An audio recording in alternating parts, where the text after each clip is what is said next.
नाहान के फेस्टिवल में इस तरह से घूमना मेरे लिए बहुत बड़ी बात थी। एक दिन ऐसा भी आएगा ये तो मैंने कभी भी नहीं सोचा था।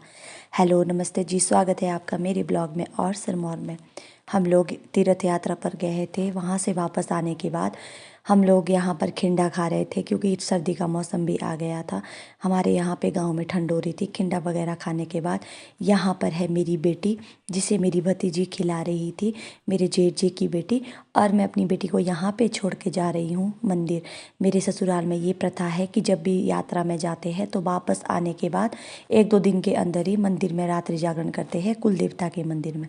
यहाँ पर मैं, जेठ जी, जेठानी और दूसरे जेठानी, हम 8-9 लोग जितने भी हम यात्रा पे गए थे, यहाँ पर हमने रात को कीर्तन किया। और उसके बाद ये हमारे गुरुजी है, हमारे साथ थे, ये भी हमारे गांव के। और हम सभी ने रात्रि जागरण किया यहाँ पर। और सुबह फिर आकर वापस आकर मैं मंदिर से हमने अपनी बेटी का आज टकलू करवाया। अपनी बेटी को हमने इसे दूसरी बार टकलू करवा रखा था क्योंकि हमने पहले इसका मुंडन करवा दिया था। अभी सितंबर का महीना है, फिर आगे ठंड भी होने वाली है, तो हमने इसे टाइम से टकलू करवा दिया। तब तक मैं दिन भर और कल रात से बिल्कुल ठीक थी, लेकिन एकदम से मुझे पता नहीं क्या हो गया कि हमें अर्जेंटली गाड़ी करनी पड़ी। मेरे गाँव से मुझे नाहन जाना पड़ा क्योंकि मैं बहुत बहुत ज़्यादा बीमार हो गई और मुझे एकदम से बहुत बुखार हो गया। फिर मैं नाहन पहुंची, हम हॉस्पिटल गए रात को ही, और फिर दूसरे दिन हम अपने रूम आ गए। दूसरे दिन था दशहरा और हॉस्पिटल में भी थी छुट्टी। मेरे जेठानी बोलते कि चल तू भी हमारे साथ दशहरे में चल। मैं बहुत ज़्यादा अनकंफर्टेबल भी फील कर रही थी क्योंकि मैं बीमार थी। कल हॉस्पिटल गई थी, डॉक्टर ने बोला कल आना क्योंकि मेरी एक रिपोर्ट चंडीगढ़ जानी थी। तो हाँ, वो रिपोर्ट दशहरे के दूसरे दिन आनी थी।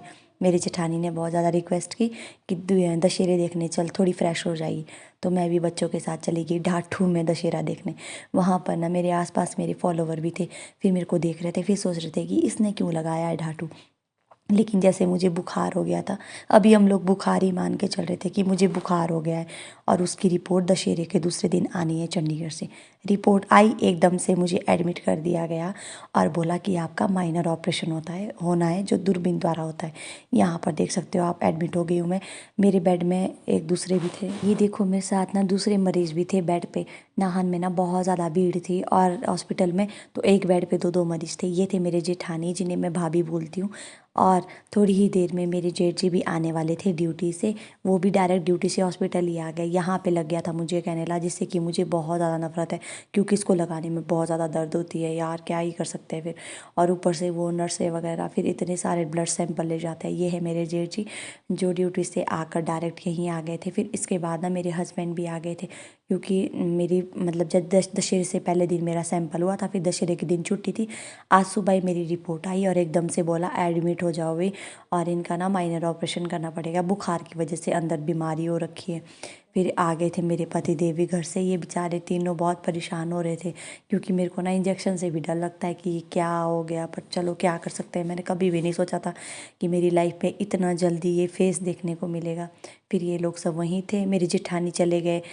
मेरी जेठानी सच मेरे साथ वहीं हॉस्पिटल में रुके और जेठ जी और चले गए रूम। ये थे दूसरे थोड़ी दिन, देर मेरा के बेड बाद नंबर खाना ही खाने पीछे के बाद 22 है। मेरी जेठानी ये वापस दूसरे आ दिन गए थे की वीडियो है हॉस्पिटल। जब मुझे ये वहाँ पर तो ऑपरेशन एक वाली बेड के वर्दी ऊपर ना पहना 2-2 रखी थी। मरीज थे। पता नहीं ये मेरी भी जेठानी मतलब कभी बेचारे फर्श मतलब पे कोई कैसे सोए भगवान होंगे ना। करे ये और फेस ये कभी चले किसी गए के रूम जिंदगी क्योंकि में ना, वहाँ पे जब ये जेंट्स को वाली रुकने वर्दी नहीं देते पहनाते लेडीज़ वार्ड में। अजीब फिर सा मैंने उसके डरावना सा बाद वीडियो मंजर हो बना जाता पाई है। जैसे मेरे और जेठानी जब वहीं तो सोए थे। ऑपरेशन थिएटर तो में मैं वीडियो जाते नहीं बना तब पाई तो क्योंकि क्या मैं ना ही मतलब मतलब वहाँ पे चक्कर से आ औजार रही थी मेरे वगैरह को देख फ़ोन कर गिन के जरूरत ऐसे लग ऑपरेशन रहा था हुए होगे देखना ना भी उनको नहीं पता होगा कि। लेकिन फिर भी क्या मैंने होता है, थोड़ी सी बल्कि क्लिप मेरा तो बनाई हुआ थी। भी दूरबीन द्वारा। लेकिन फिर भी ये था जब हम ऑपरेशन के बाद वापस आए, ये मेरी ऐसी हालत थी।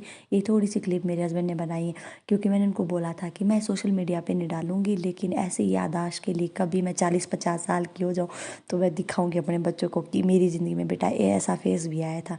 फिर उसके बाद मेरे जेठानी और जेठ जी ने सुबह से कुछ भी नहीं खाया था, तो मेरे पति ने बोला आप रूम चले जाओ और मैं यहाँ पर प्रीति के पास रुकूंगा।